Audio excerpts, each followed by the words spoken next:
Fala pessoal! Bom, estamos aqui para mais um episódio do Raiz e Resultado. O que sustenta, o que aparece. E hoje é um episódio muito esperado, vocês vão adorar, vocês vão aprender, vocês vão conhecer.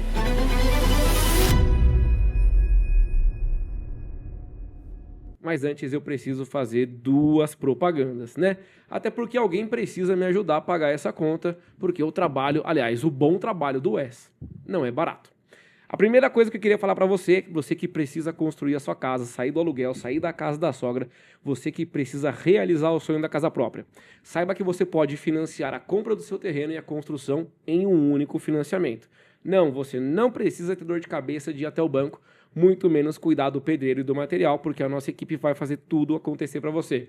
Por isso eu te peço para dar um pulinho lá no meu Instagram, luizf.brasil, e lá eu falo mais sobre construções financiadas, inclusive para você que quer ganhar dinheiro, né? Quando o mosquito do Pix da construção civil te picar, você vai me agradecer. Eu falo isso porque você pode pegar 80% do valor emprestado com o banco, você investe 20%, você revende e você lucra. E eu cuido da obra para você, tá bom? Outra coisa que eu preciso falar, não menos importante, até porque eu estou de iPhone novo, graças a Cellphone Store. Lá você encontra a maior variedade de iPhone com o melhor preço do mercado e a garantia que você precisa. Ah, Luiz, a tela veio trincada, veio com algum problema. Eu tenho certeza que o pessoal da Cellphone Store, a equipe do Francisco, vai resolver o seu problema imediatamente. Fora que você vai pagar barato e você vai dar o seu iPhone usado como parte de pagamento, tá bom? Curte aqui, eu vou colocar o link aqui na descrição. Acompanha também no Instagram, Cellphone Store. Bom, agora eu vou para a parte que interessa, que é a parte de falar sobre o nosso convidado. Esse cara aqui, eu não via ele há 15 anos. Ele foi o cara que virou pro jovem mancebo, Luizinho Fernandinho Brasil, e falou: Brasil, não adianta você salvar a mocinha e destruir a cidade. Muitos de vocês conhecem essa história. Eu era um jovem insolente, e não que eu deixei de ser jovem, mas eu deixei de ser insolente. Eu tô aqui com o meu convidado, que ele tem 35 anos de gestão de pessoas. Foram mais de 5 pessoas sobre a sua liderança. 5 mil, né? Porque 5 pessoas é pouco. 5 mil pessoas. Foram diversas operações e grandes operações. Inclusive, hoje ele opera lá na Kabum. Talvez o maior varejista de eletrônicos brasileiro que está hoje no mercado. Eu tô aqui com o pai do Fabianinho, o pai do Eduardo e o esposo da Andréa. Seja bem-vindo, Fabiano Ferreira. Valeu, Luizão. Pô, quanto tempo, hein? Cara, obrigado por ter vindo. Felizaço de estar aqui. Eu vi a entrevista do Moro, curti pra caramba, fiquei feliz demais pelo convite e poder te rever a Dani, enfim. Não, eu que fico feliz, porque na verdade o Moro tirou um coelho da cartola. Eu fiz uma pergunta, ele falou, eu falei, Moro, onde você aprende isso? Aprendi com o Fabiano. Eu falei, pô, conheço o Fabiano. Ele já comeu meu toco na operação. Várias vezes, né? Várias vezes. Cara, assim, a gente vai conversar bastante sobre empreendedorismo, sobre família, etc. Mas antes de eu te fazer eu vou te confidenciar algo que eu admiro em você e nos seus filhos. A gente estava conversando aqui que você está vivendo uma fase nova. As crianças cresceram e agora... Jovens. O casal, você e a Andréia, são pais de jovens. Antes da gente entrar na seara profissional, como está sendo essa fase? É uma fase de aprendizado do casal. Acho que a gente vai evoluindo, a gente faz filho para o mundo, para ser independente. Acho que todo pai quer. Eu tive um propósito de educar meus filhos para mim ser dispensável. Perfeito. Acho que esse é o tema. Então, eles têm que voar, eles têm que ter independência deles, eles têm que construir a vida deles, aonde eles gostam, enfim. Está muito legal. O Fabiano está indo para o último ano já de faculdade. O ano passado, quem debandou foi o Eduardo, mais novo. Os dois estão morando fora, um em São Paulo, outro em Bauru. E eu com a Andréia. Então, a gente retoma. Então, como a gente sempre teve um relacionamento muito bom com a Andréia, a gente sempre teve muito respeito. A relação nossa foi muito de conquistas conjuntas. Perfeito. Então, a gente... vai se adaptando junto. Então, sofre um pouco aqui. Até hoje, a André espera o Eduardo chegar em casa, lá aqui em São Paulo, para ela dormir tranquila. Que legal. Então, existem algumas coisas ainda que você vai cortando aos pouquinhos o cordão umbilical. Mas é muito É uma fase nova de aprendizado. É uma fase que a gente reflete muito vida, tem uma questão nostálgica. Fala assim, caraca, passou rápido, né? Foi muito rápido? Ah, faz uma piscada. É porque a gente se entrega também muito ao trabalho, grande parte da jornada a gente está trabalhando, tudo. Então, a Andréa acho que curtiu mais porque ela optou de ficar, de acompanhar a educação, mas passa muito rápido. Mas é legal. Então, estou formando 2 caras do bem, 2 caras que estão inteligentes, que estão trabalhando. Já tem 2 norinhas em casa, a Gabi e a Camille, enfim. Tá uma fase gostosa. Isso é bom. Preciso te confidenciar uma coisa. Eu sempre achei fantástico e sempre acompanhei você levar eles nos jogos da Ponte Preta. E isso eu ficava olhando e eu achava sensacional, porque eu imaginava que era um nível de conexão muito grande. É uma forma de vocês estarem juntos, de vocês curtirem, de vocês dividirem uma paixão. E eu confesso que por muitos anos eu desejei viver isso. E eu falava, será que um dia eu vou conseguir? Porque eu acho legal, é bonito de ver. E todo santo jogo eu tô com o Vitor Henrique no estádio. Ah, que gostoso. Cara. E assim, meio que reflexo disso que eu via de vocês. Cara, e é um negócio, né? Porque acho que o futebol tem disso, né? Acho que te conecta com infância. E eu ia com meu pai. Então, assim, eu ia pro estádio com meu pai. Então, eu ia de ficar lá no Alambrado e falar assim, conectar futebol e Ponte Preta é querer sofrer demais, né? Mas os meninos são apaixonados também, assim, né? E o ano passado, a Ponte levantou o primeiro troféu e a gente estava junto no estádio. E aí é uma mistura de sentimento, eu chorando, lembrando do meu pai e com eles do meu lado. Perdi meu pai faz 6 anos. E aí é uma mistura de sentimento, é um negócio gostoso. E hoje a referência então a gente tem inclusive a tatuagem com a fundação da Ponte Preta. Mas vocês 3 têm tatuagem? Nós 3 temos a tatuagem disso. Então é um vínculo que estabeleceu de estar no estádio, estar indo junto. É um negócio maluco. Essa história vem se perpetuando, você com seu pai. Só não sei se meus netos vão conseguir, se a ponte vai existir até lá. Mas a torcida é essa, né? Com ou sem transferban. A torcida lá. Mas é um momento gostoso, cara. A gente vai, o Fabiano vai os 2 vão desde pequenininho, comigo no estádio, enfim. A gente tem bastante história para dar risada. Isso gera uma conexão grande, porque, cara, a gente vai todo santo jogo. O que eu fui jogo ano passado, eu não fui o restante da minha vida toda. Óbvio, a gente não vai do Corinthians, apesar de a gente ser corintiano, só que a gente criou um vínculo aqui com o Bragantino, que é fantástico. Se nós tivéssemos nascidos aqui, certamente eu seria torcedor do Bragantino.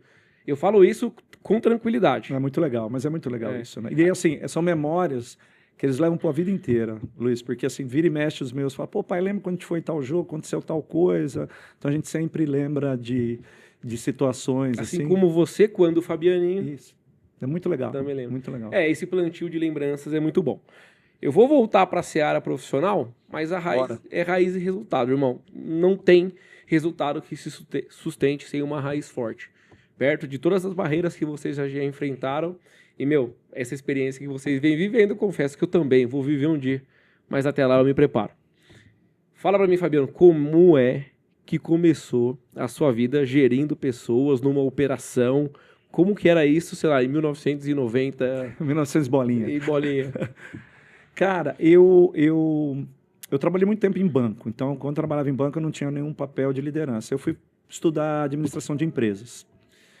E aí, cara, tinha uma pessoa que da minha classe me chamou para trabalhar com ele, para fazer um estágio. Eu estava num ponto da carreira no banco que eu fazia administração de empresas. O viés no banco era uma compensação antiga de cheque, não tinha um viés administrativo, enfim. Aí ele me chamou para fazer o estágio, eu tomei uma decisão de carreira, falei assim, vou sair do banco e vou fazer o estágio em administração de empresas. Eu fui para uma empresa antiga, Eletrometal, acho que é Vilares Metals hoje, e eu fui fazer meu estágio lá.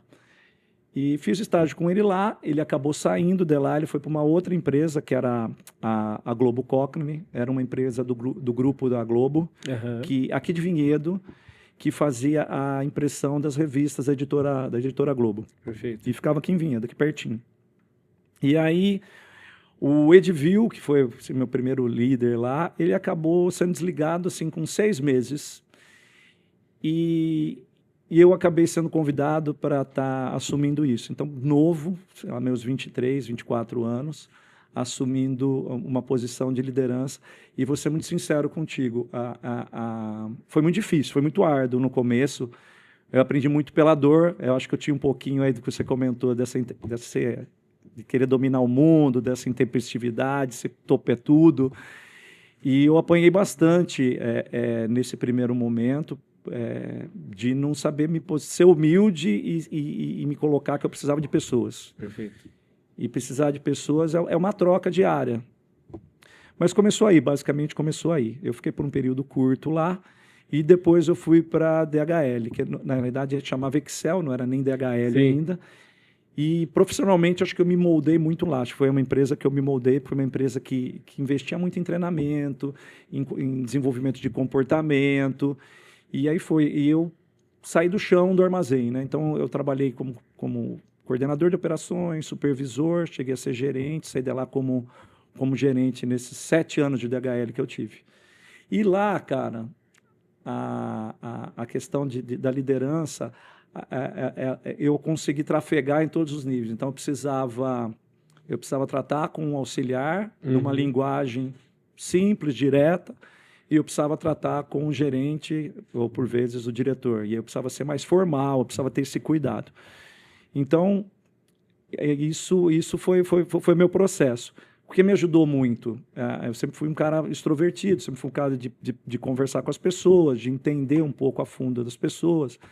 Então, acho que isso me abriu muita porta, toda essa jornada, de ter essa questão da relação no DNA, sabe? Isso foi sempre da sua natureza? Por exemplo, quando criança, você tinha essa facilidade de fazer amizade, das pessoas abraçarem as suas causas, aquilo que você esperava, precisava? Sempre. Era eu que organizava o futebol, era eu que em determinado momento, vamos fazer uma festinha, vamos fazer um bailinho, sempre foi de puxar, de reunir, de conectar.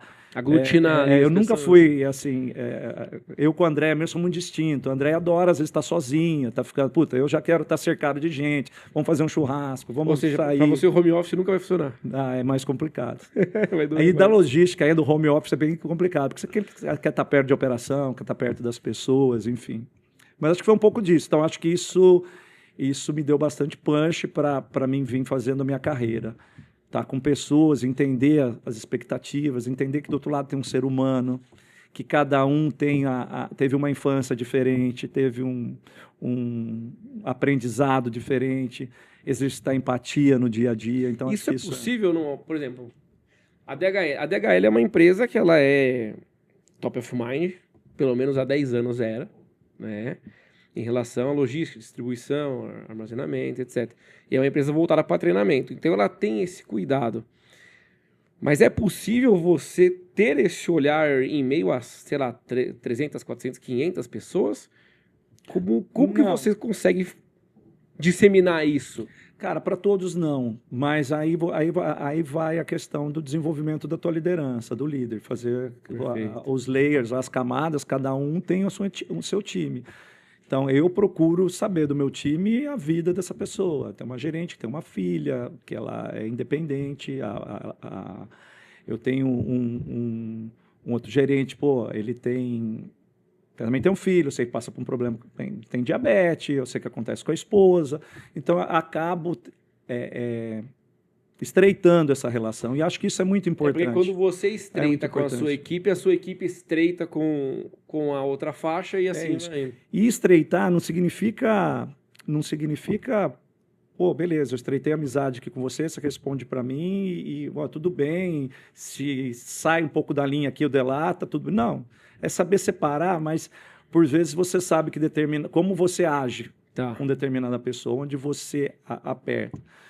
E também você sabe a hora de tirar e de respeitar o tempo dessa pessoa, que acho que isso é muito. Então, o que é mais certo é que todo mundo vai passar por dificuldade no momento que está trabalhando. Hora ou outra vai acontecer. E acho que o papel do líder é entender isso e ajudar, que às vezes o próprio líder vai passar por um momento de dificuldade. Então, na minha carreira, eu tive gestores que me suportaram muito nisso daí. Vou dar um exemplo. Quando eu estive no Walmart, eu tive um gestor, eu entrei no Walmart, eu descobri que a André estava com um tumor na mama. Tá. Isso fazem 10 anos.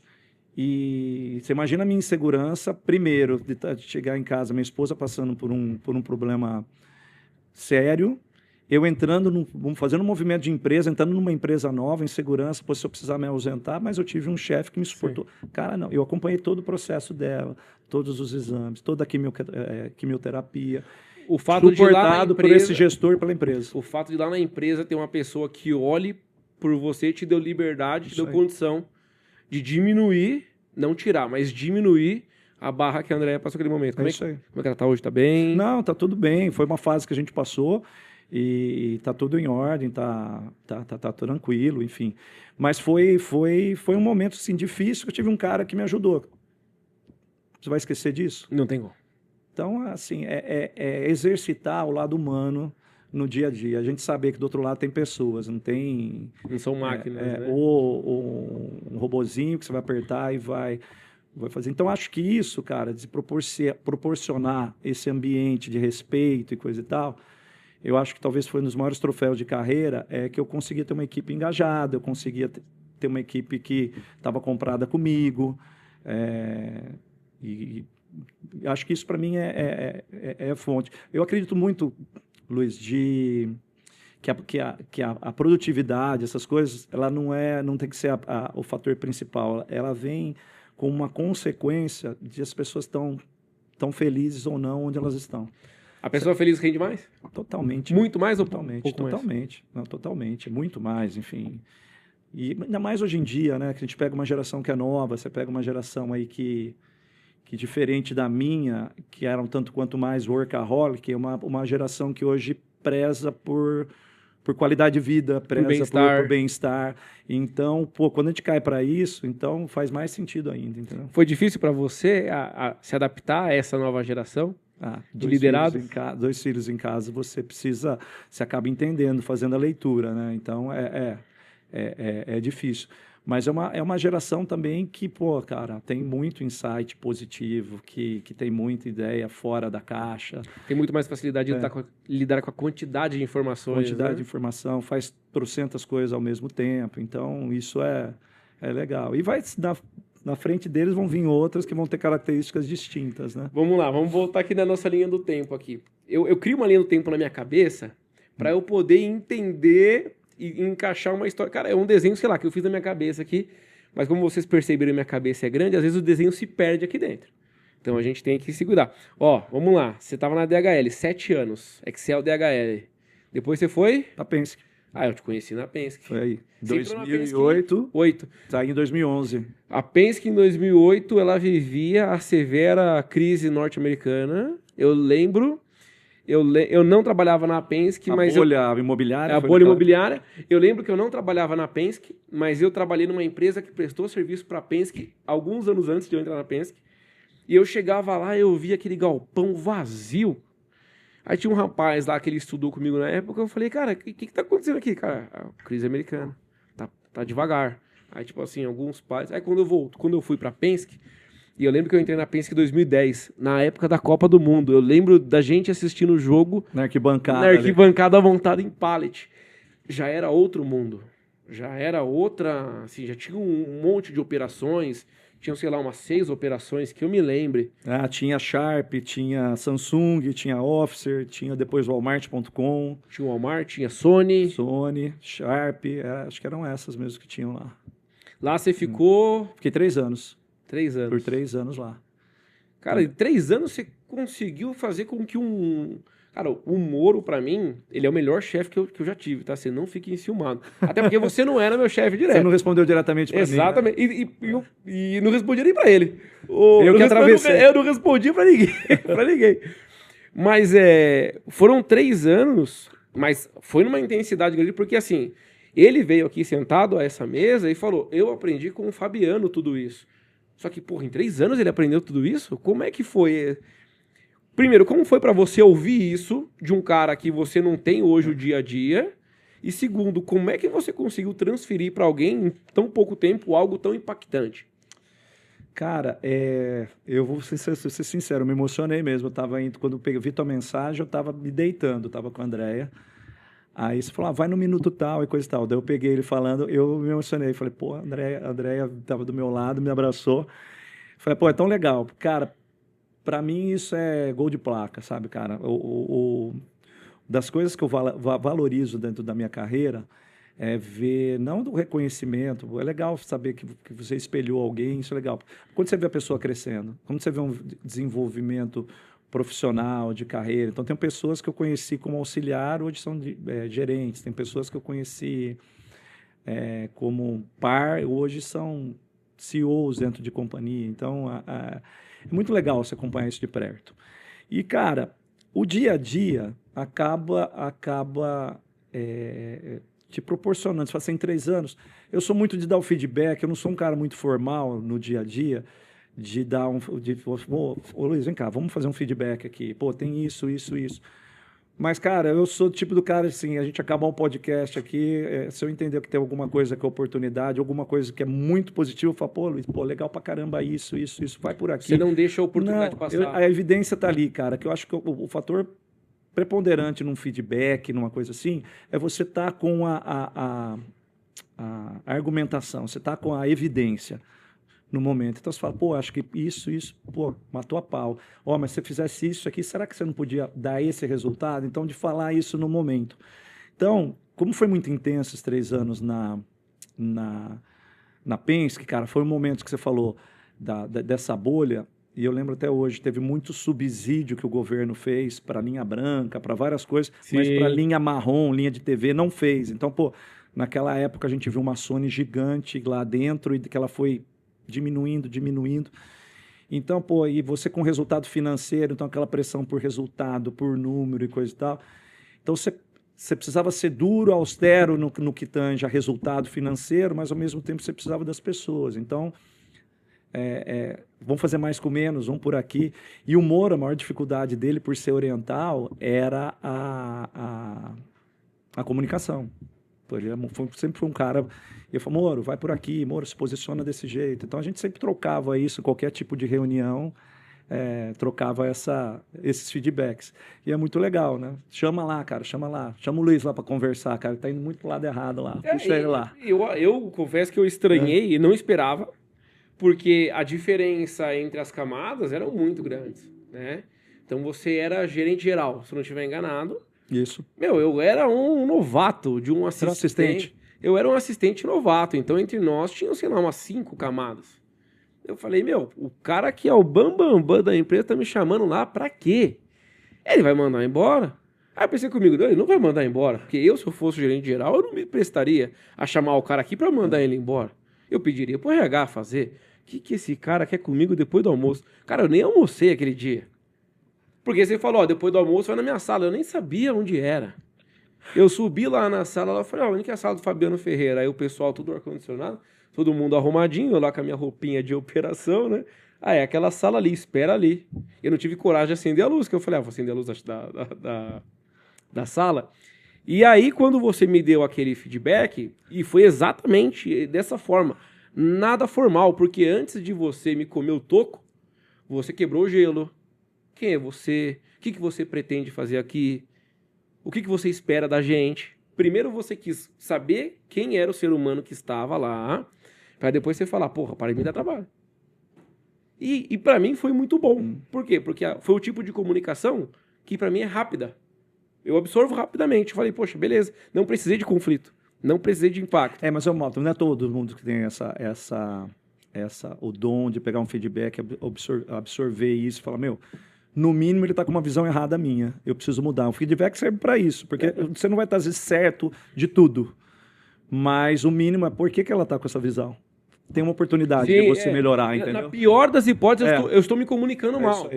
É isso aí. E você absorveu extremamente bem, eu lembro disso. Não, cara, o caminho que você está indo, para onde você está indo. Tanto que, lógico, me ferrei muito depois, principalmente empreendendo. Mas daquele momento em diante eu percebi, poxa, sempre é uma oportunidade de aprendizado, né? E eu ainda, quando o Moro citou o seu nome, eu lembrei na hora da história, mas na hora. E ainda você falou do Corinthians, da Ponte Preta, aí com No fim das contas, a Ponte Preta eliminou o Corinthians, que no fim das contas tiraram o Júlio César para pôr o Cássio, por conta da Ponte Preta. Foi, eu lembro sim. Vamos voltar lá para Penske lá, porque eu sou muito fã do funcionamento da mente humana e como a gente pode utilizar isso para poder fazer com que o nosso trabalho perdure e funcione. E o que um gestor faz é isso, é cuidar, né? Porque, assim, a questão não é matar um leão por dia, a questão é a gente dar uma desviada de algumas coisas que acontecem, para não falar antas, né?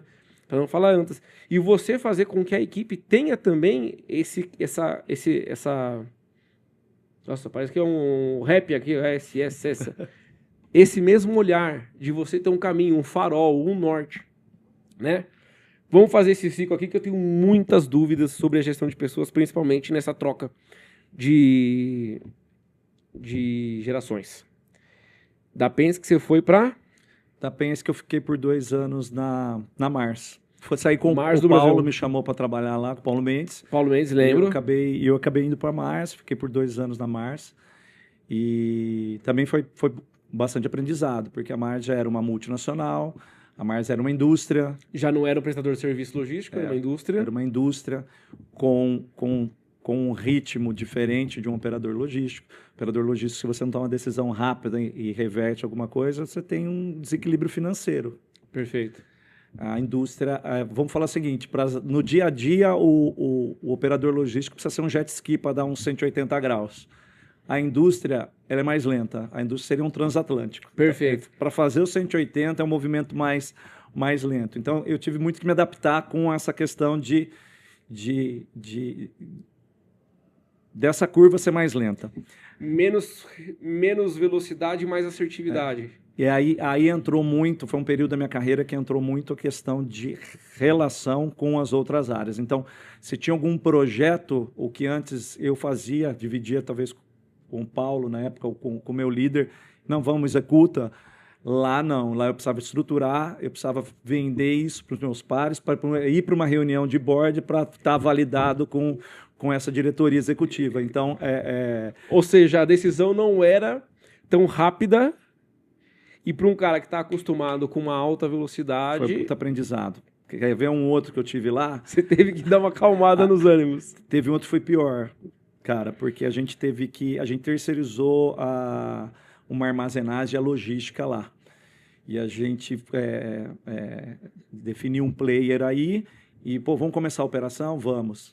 Cara, foi caótico e eu não podia pôr a mão. Eu sabia o que tinha que fazer, eu não podia pôr a mão porque eu terceirizei aquilo. Putz! Cara, foi caótico, assim. E o operador não pedia essa... E eu dando todas as informações.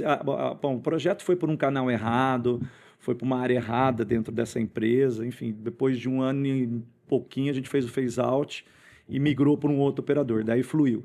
Mas, cara, a ansiedade de pôr a mão na massa e fazer a coisa acontecer... Meu Deus, era uma briga de você com você mesmo. Foi bem... E é aprendizado, que eu falo. Todo momento acho que a gente tem um pouco de aprendizado, né? Mas foi bem interessante, vamos dizer assim. Porque o que você... Realmente, a logística, ela tem essa peculiaridade. É um nível muito alto de tensão. Você tem que estar ligado a todo momento, a tudo que está acontecendo, tomar decisões rápidas. Talvez é por isso que eu gosto tanto do varejo, porque tudo que você sabe no varejo é que você mata um leão hoje, amanhã tem outro para você matar.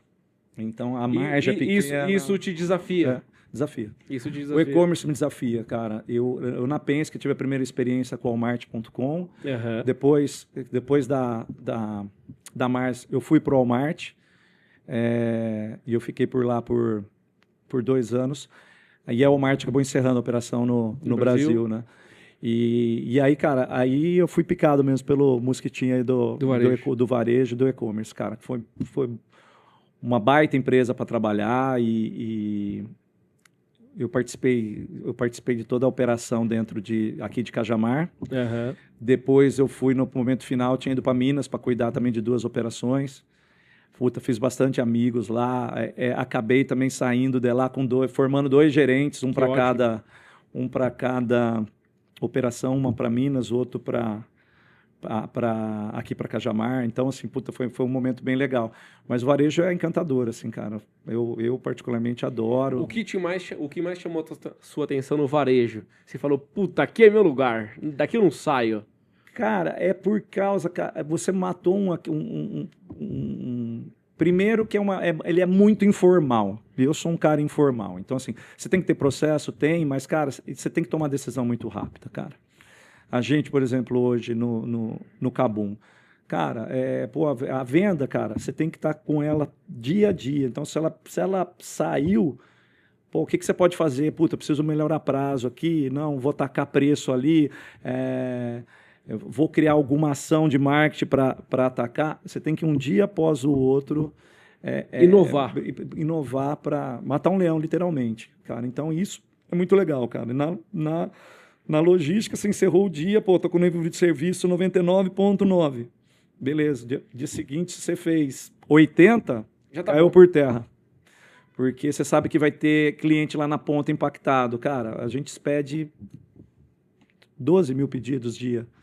12 famílias distintas, 12 sonhos distintos. Imagina não chegar um PS5 na casa de uma criança. Então, eu costumo dizer para o meu time que a gente não vende, a gente vende sonho. Então, às vezes, pô, tem uma mãe ali que fez um carnê, juntou dinheiro para um baita de um período para dar um lazer para o filho. Vai saber, por vezes, se não é para...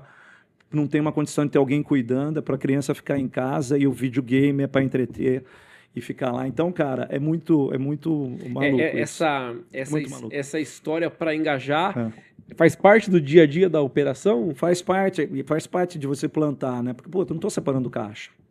Não estou separando caixa. Tem coisas que vêm por trás, entendeu? E é bem legal isso, cara. Assim, eu gosto, particularmente. Porque realmente, quando você faz uma compra online, eu fico ali, ó, esses dias eu comprei um televisor novo. Nossa, eu tava sonhando com uma TV nova, comprei uma TV nova.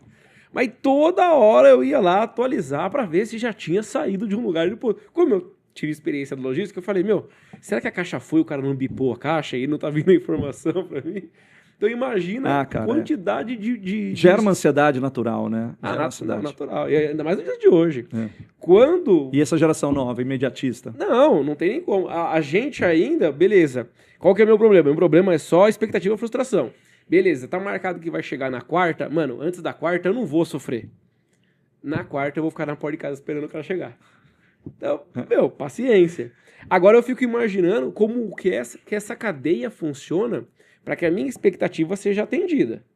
Então, por exemplo, hoje o Kabum, eu não conheço um varejo, uma loja mais influente no mercado de eletrônicos que o Kabum. Não sei se vocês têm esses dados lá, quais são as principais. Mas toda hora que eu vou comprar qualquer cabo que eu precise, é Kabum. Qualquer tipo de tela, tecnologia, todas essas coisas que a gente está vendo aqui, tem lá no Kabum. E tem um giro muito grande de produtos que é assim, ó, você tem aqui uma câmera, essa câmera aqui ela não pode ver um toque no chão. Não só o cuidado para com o cliente, mas o cuidado para com o produto. Qual que é a dificuldade? Aliás, dificuldade não, mas como que você faz para a pessoa introspectar que aquilo, cuidado, não quebra... Por exemplo, você vai lá no aeroporto, o cara pega a tua mala lá... Joga. E se isso acontecer no Kabum, que são eletrônicos, enfim... A gente tem uma preocupação grande, Luiz, com embalagem, né? Então, assim, essa estrutura, inclusive, tá na minha área. Então, a gente tem uma preocupação da gramatura da caixa. Legal. Dentro, a gente também tem uma preocupação de colocar AirPad dentro do produto. Pô, eu posso estar carregando uma placa de vídeo de R$25 mil, cara. Quer dizer, uma moto dentro de uma caixa. Então, você precisa ter esse cuidado.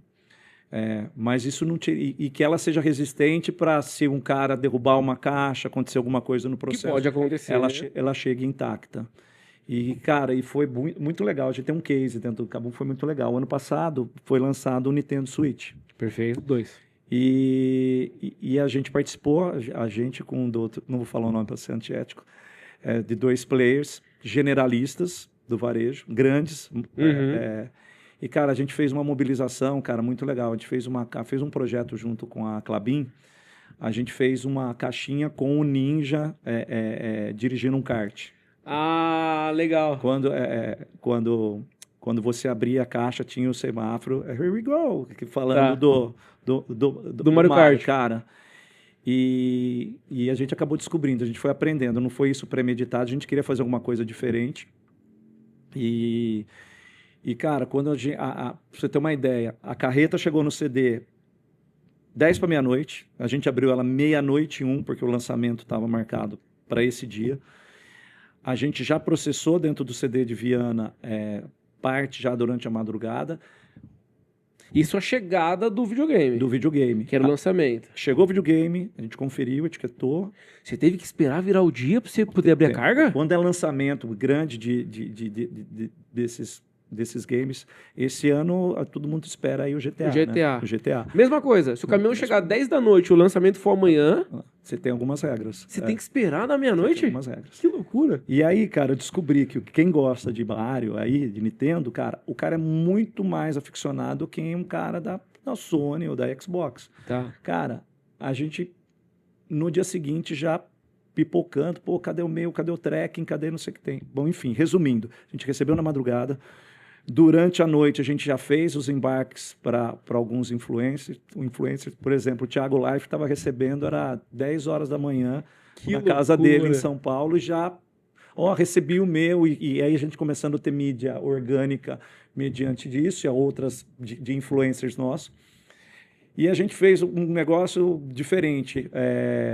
Todo mundo comprou com prazo de rodoviário. E a gente fez uma parceria com a Azul, que é um dos nossos parceiros, e mandamos tudo no aéreo. Então, o pessoal recebeu... O lançamento foi numa quinta, até o domingo já tinha pelo menos 90% Brasil já tinha recebido. Com uma caixinha diferente, coisa e tal. E aí, como a gente começa a olhar a mídia social, que não sei quem mandou, o detalhe mandou na caixa original do produto. Você imagina jogar uma etiqueta de volume numa caixa que o cara coleciona. Não. Caras colecionam. Então, cara, foi um baita gol que a gente fez, assim. Puta golaço. Baita golaço. Você trouxe ali a questão, o fã da Nintendo, ele não é um gamer. Não necessariamente ele é um gamer. Ele é um fã da Nintendo. Né? Então, ele é uma fanbase ali extremamente forte. O que você falou, cara, é uma absoluta verdade. O cara que gosta de Nintendo, ele gosta do Nintendo. Cara, é absoluto. É igual o Corinthians. O cara ele ama aquilo. E aí quando você traz, poxa, beleza, eu atendi, eu fui além da expectativa, porque o cara, ele fez a compra lá na pré-venda, ele não imaginava que ia receber, sei lá, 6, 7 dias depois. Ele recebeu antes. E é um ninjinha no kart. Ou seja, você trouxe ali uma experiência diferente para o seu cliente. É mais do que ele esperava. Cara, isso aí foi um puta golaço. Eu só não imaginava que tinha que esperar até meia-noite para abrir a carga. Mas geralmente lançamento, assim, teve agora o Resident Evil que lançou um jogo, foi mesma coisa, muito parecido. Que legal. Então tem tudo isso. Então, e a gente, cara, quer estar na vanguarda de lançamento, quer estar na vanguarda de última geração que vai lançar, enfim, a gente tá isso no nosso Qual é o principal canal de captação de cliente do Kabum hoje? As pessoas, por exemplo, eu conheço o Kabum, eu não sei, se eu não estiver enganado, eu comprei um Play 3 no Kabum. O Kabum é linha game. Quando eu cheguei no Kabum... não, mas era 2013. Então, mas quando eu cheguei, o que identificava muito o Kabum era um time que foi campeão de LoL. Legal.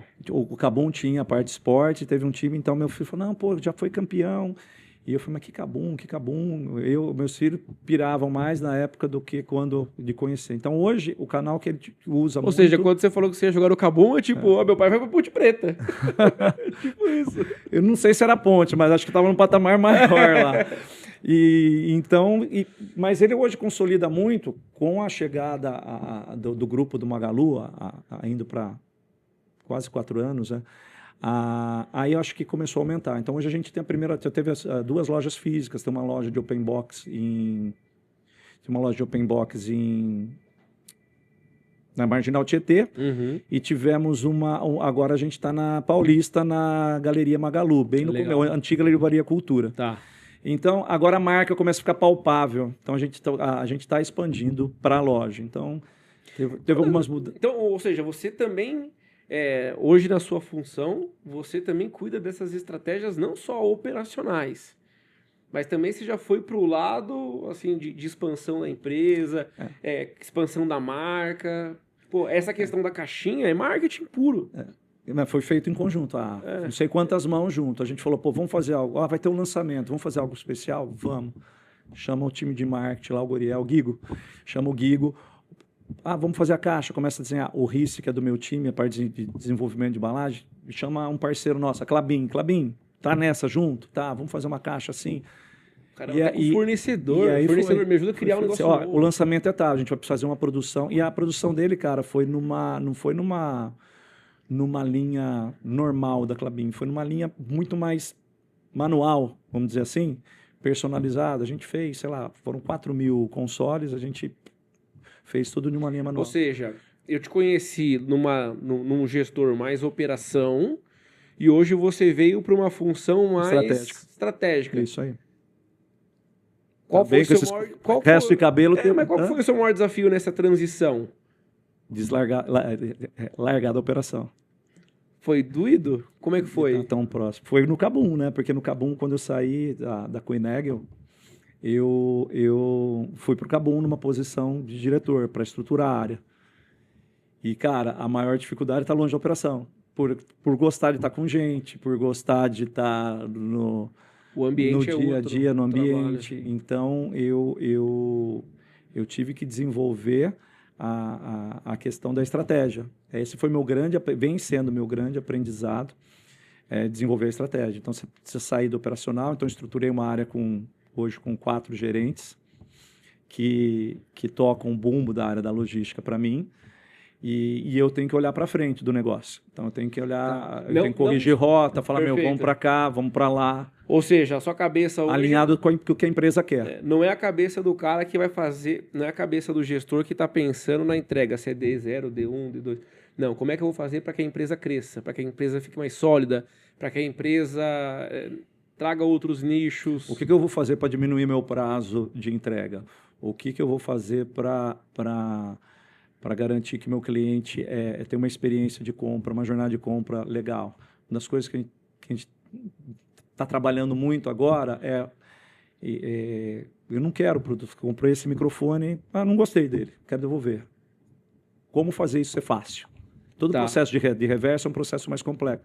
Então, eu tenho que estar junto pensando como que a gente pode fazer isso de uma maneira leve para o cliente, que não gere impacto para mim também, que o produto chegue e você não perca o produto. Não tenha um dano financeiro nisso, mas principalmente que meu cliente tenha uma experiência tranquila. Então, esses são os desafios. A experiência, você já pega um cliente com uma experiência já não é tão doce, né?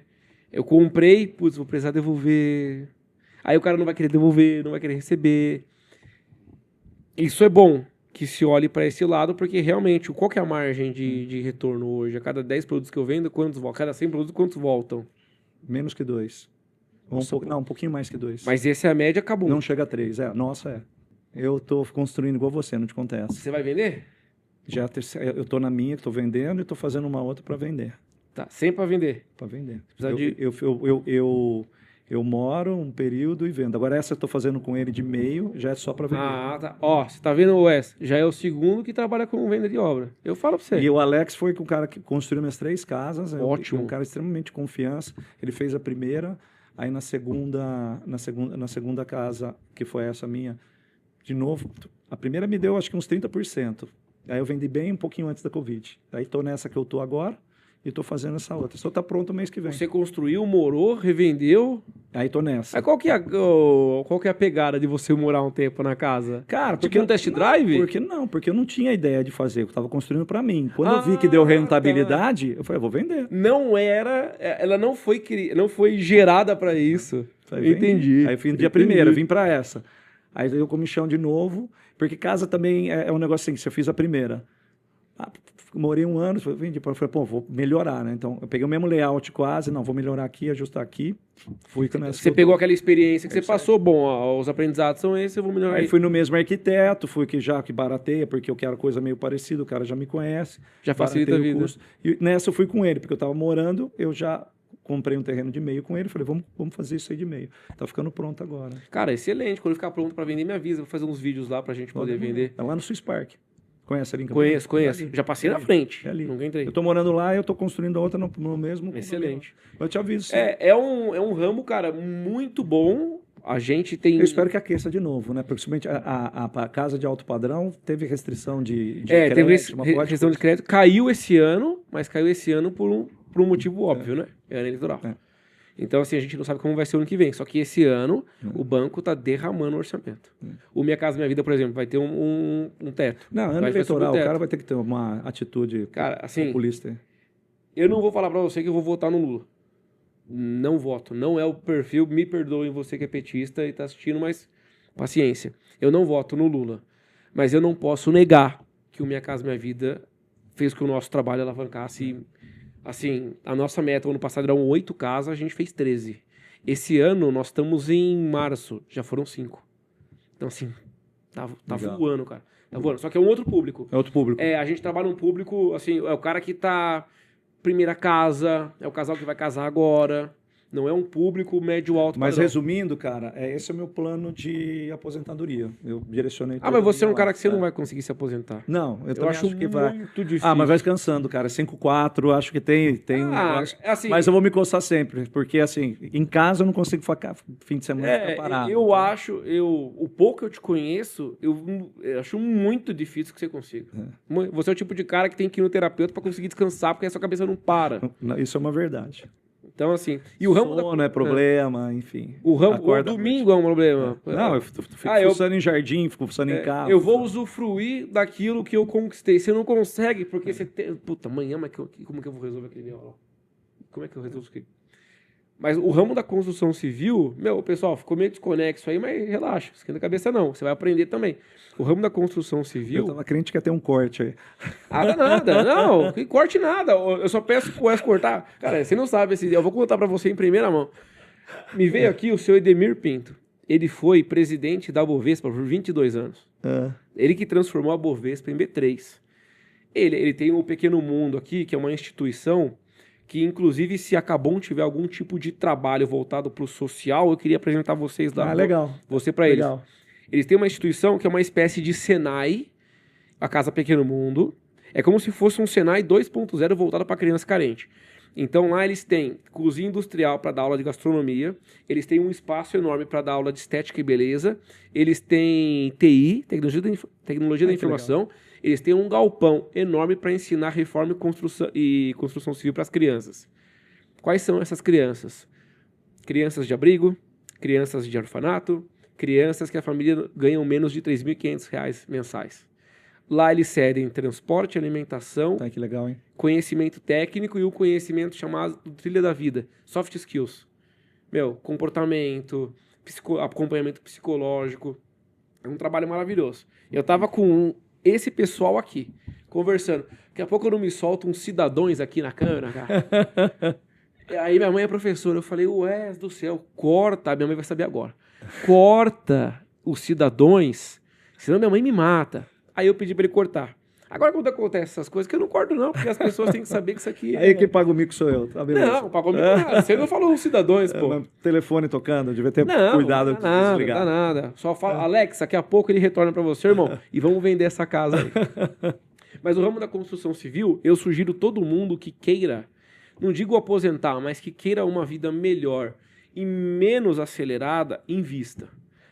Arruma um parceiro que vai te trazer confiança, tranquilidade e invista, porque não tem erro. O meu cliente hoje é o seu filho. O meu cliente amanhã é o meu. E assim as pessoas vão crescendo e vão tendo a casa própria. Nunca vai acabar. Isso nunca vai acabar. Eu também sou da velha guarda, né? Que ter o seu teto, ter um investimento de construção não é... Quem compra terra não erra. Não erra. Eu também tenho essa filosofia. Mas vamos fazer o seguinte, o Alex curte falar na câmera? O Alex? Acho que até fala. Mano, pega um dia, vamos trazer ele aqui, eu vou falar só de construção civil. O Alex Alves, que é o goleiro do São Bernardo, que veio aqui semana passada... Aí eu cheguei a ver. Ele também tá construindo. Aí eu falei, como é aqui em Bragança, eu falei, quando você terminar, você me avisar que eu vou vender a sua casa, que eu adoro vender, que a minha negócio é vender. Se quiser ela vender, eu quero vender a sogra, dá nada, eu não vendo. Sou tipo um Ciro Bottini, mano. Pode ter que eu venda. Vamos voltar aqui. Bora lá. Eu tava entendendo essa experiência de vocês dentro da operação, porque você lidar com a expectativa do seu cliente não é um negócio simples. Não, nenhum. Né? Nem um pouco. Mas eu tenho uma dúvida, antes de eu chegar no cliente, como que é a relação comercial-operação? Porque assim, vamos lá. Eu era da operação. Mano, eu era da operação. Há 15 anos atrás. O pessoal do comercial vinha como se eles fossem uns pavões. Pavões, hein, mãe? Todos pomposos, dizendo que a gente precisava trabalhar mais rápido para atender o cliente deles. Eu ficava pé da vida. Eu falei, quem que esse cara acha que é? E não sei o quê. Só que hoje eu vendo. Hoje a minha parte na construtora, ela é absolutamente comercial. Irmão, eu não quero saber quantos sacos de cimento você precisa. Eu quero que você faça a parede, porque o meu cliente está com a expectativa da parede, tá? Então hoje eu estou do lado de cá. E eu sei que o comercial é quem traz o Pix. Como a receita para a empresa vem dali, cara, né? vem do comercial. Como que é isso hoje, nos dias de hoje? Bom, vou falar um pouquinho do meu dia a dia, né? Cara, por vezes tem, sim, alguns desencontros, conflitos de interesse. Mas, cara, a gente vem muito culturalmente moldado para a questão de atendimento ao cliente, de venda, focado no cliente. Então, se a gente for agora lá no CD, lá no Espírito Santo, perguntar para o auxiliar, ele sabe que ele tem que separar rápido, ele sabe que tem que embarcar rápido. O meu time de transporte, apesar do nosso transporte ser terceirizado, sabe que quanto menos prazo tiver para entregar no cliente, isso também é extremamente importante. Então, a cultura está um pouco enraizada. O que eu vejo, às vezes, que acontece muito, por vezes, que existe um pouco desse conflito, é talvez por falta de entendimento, de esclarecimento. Então, o vendedor lá, o cara que está fazendo front, ele está com uma pressão para ter a meta todo dia, quando ela não atinge, ele fala, pô, não, porque a gente está demorando e coisa e tal. E aí, ele não tem noção, por exemplo, no Espírito Santo. Eu demoro para me entregar em Curitiba, eu carrego no Espírito Santo, o produto vem para São Paulo e de São Paulo ele vai para Curitiba. Então, perfeito. Ele tem um hub que vai desconsolidar, mandar para as rotas. Então, eu tenho um transit time, pelo menos 16, 17 horas para vir para cá, para depois, quanto eu tenho um concorrente que tem CD para o país inteiro. Quando você vai para ele e fala assim, cara, a nossa dificuldade é essa, cara. Você tem que comparar aqui e aqui. Aqui não dá porque a gente não... Por que eu já não avanço no estoque? Uma questão tributária. Eu tenho um incentivo fiscal muito grande no Espírito Santo e eu não avanço no estoque por isso. Então, o meu ônus é de estar mais atrasado com um concorrente, por exemplo, que tem CD espalhado pelo país. Perfeito. Aonde que eu ganho? Na consistência do que eu estou prometendo, eu estou executando. Na confiabilidade dessa entrega, da sólido ali o que com o produto, que é meu produto de qualidade, que é meu produto. É aí que a gente vira o jogo e ganha. E a gente tem algumas coisas que a gente acompanha, que é NPS do cliente, então a gente escuta muito isso. Tem uma área que isso a gente ganhou muito com a chegada do Magalu, que tem uma visão muito de... Ou seja, você trouxe para a operação uma visão de venda. Meu, vamos atender o cara que está esperando essa caixa aqui, porque é ele quem paga a conta. Isso a grosso modo, obviamente, né? Mas você trouxe também para o vendedor a cultura de, cara, quem faz a coisa acontecer são os caras lá embaixo. É isso aí. Não, e cultural. Fala, cara, eu tenho esse time. Então, às vezes é de tático mesmo. Fala, cara, olha o meu prazo aqui. Dá uma olhada no prazo aqui do concorrente. Pô, cara, aqui eu tô melhor, aqui eu não tô. Mas em contrapartida, nosso preço tá melhor. Então tem um... E quando você... Meu, é um baita de um jogo de xadrez, hein? E aí vai. Então a gente participa de reunião de venda, a gente participa... E, cara, para mim, na minha carreira, sempre foi esse dilema, tá? Que você me falou, é uma verdade. Então sempre tem aquelas cobranças... principalmente operação pedindo um forecast, um planejamento de demanda bem assertivo, que você dimensiona toda a tua operação lá. E o vendedor não venda, porque meta. você não está, time, porque você não fez e coisa e tal. Por vezes, não é o caso do e-commerce, mas o caso, por exemplo, numa indústria, a gente vivenciava muito isso lá na Penske. Você tinha aquele phasing, né, aquela concentração nos 3, 4 últimos dias do mês. Então, você dimensionava uma operação pela uma média e você tinha uma concentração, cara. Sim. Você não conseguia muito mais do que a sua capacidade, você conseguia com hora extra e coisa e tal. Então, explicar um pouquinho disso. Cara, por que você não vende um pouco mais para o meio do mês e dilui essa demanda? Então, mas esse conflito sempre vai ter, cara. E aí você leva para o departamento de vendas um desafio de, cara, como é que eu diluo mais o meu mês para que não gargalhe no final. Hoje a gente trabalha muito nisso, então a gente tem mês, o e-commerce proporciona disso. A gente tem uma primeira quinzena muito mais forte para venda e a segunda muito mais forte para o recebimento, para o abastecimento. Lá é diferente. Legal. É quase que invertido é o diferente. cenário. Então a gente vai, executa e depois vem pilotando a venda. E é bom, cara, porque é inteligente, porque você tem muita sinergia. Então, quem quer do recebimento vai para a parte de expedição no primeiro, e depois a expedição vai para lá. Quando o seu desvio padrão vai para cá, a galera dimensiona para cá. Se você tem o pico, cara, você tem que dimensionar pelo pico para atender. Então, financeiramente não fecha, né, cara? Então... Como que você vê, Fabiano, o varejo no Brasil hoje? E assim, dos grandes empresários que eu acompanho, e que eu me espelho, inclusive... Quase todos são do varejo. E eu sempre vejo, cara, é um desafio tributário muito grande, é muito volátil. Tem a questão também do fretamento. Então, o modal principal hoje que a gente tem é o rodoviário. Se amanhã os caras quiserem parar os caminhões, vai dar uma... que estavam com risco essa semana, inclusive. Exato. Ia ter uma reunião ontem, nem sei que pé que deu, se eles vão fazer ou não. Cara, é difícil, cara. Pro varejista, principalmente nacional aqui... Eu acho que está bem complicado, até porque esses grandes players, grande parte deles opera no negativo, por uma estratégia de negócio. Então, Perfeito. Ele tem um aporte global que vem para lá, eu quero entrar nesse mercado, ele opera negativo. Então, frete grátis, não fecha a conta, não existe a questão. Ou você vai colocar isso numa margem do preço do seu produto para falar que é um frete grátis, Sim. Ou você vai ter um desequilíbrio, vai ter uma defasagem aí de lá. Então não existe isso. Petróleo do jeito que está, pedágio, enfim, tudo que a malha rodoviária no país... Malha rodoviária é péssima. Não tem, então, assim, não fecha a conta.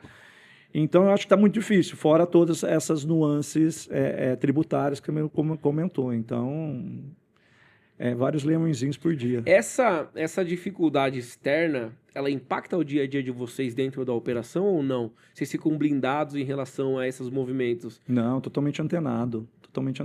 Faz parte do dia a dia? Totalmente. Um exemplo, cara, a gente está agora no momento que, para o negócio nosso, que memória, placa-mãe, né? SSD, está sendo direcionado muito para data center de inteligência artificial. Isso está inflacionando absurdamente. Porque está ficando escasso o produto. O mercado.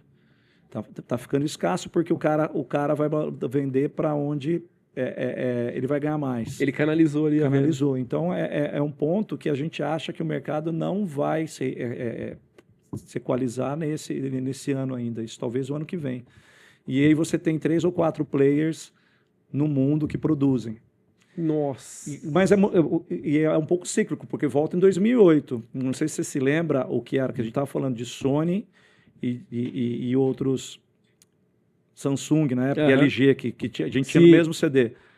A Sony dominava a questão de televisores de alta qualidade. Isso é verdade, cara. Mas não sei se você lembra, o fornecedor do LCD eram também plantas restritas no mundo. E aí, tanto a LG, por uma estratégia, continuaram produzindo. Quando a Sony retraiu, continuou produzindo. Quando passou a crise global e coisa e tal... E teve o boom de demanda do LCD, para quem que os fornecedores continuaram vendendo?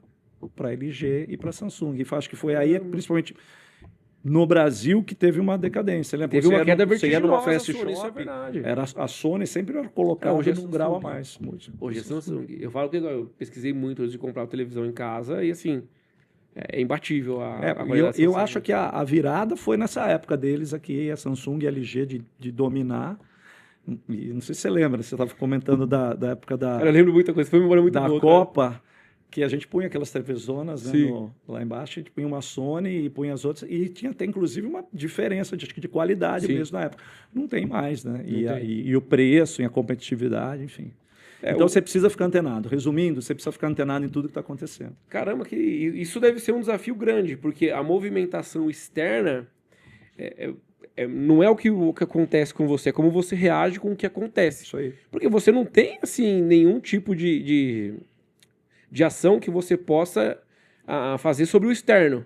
Mas o externo acontece e eu tenho que me adaptar rapidamente aqui dentro. O que eu vou fazer? Que é uma coisa que no meu trabalho é muito restrito. É um pouco o que eu estava restrito. fazendo esses últimos 3 dias, junto com a equipe lá, com os diretores, que é montar um plano estratégico que a gente tem para a empresa e olhar para onde nós vamos, o que nós vamos fazer, qual canal que nós vamos estar vendendo.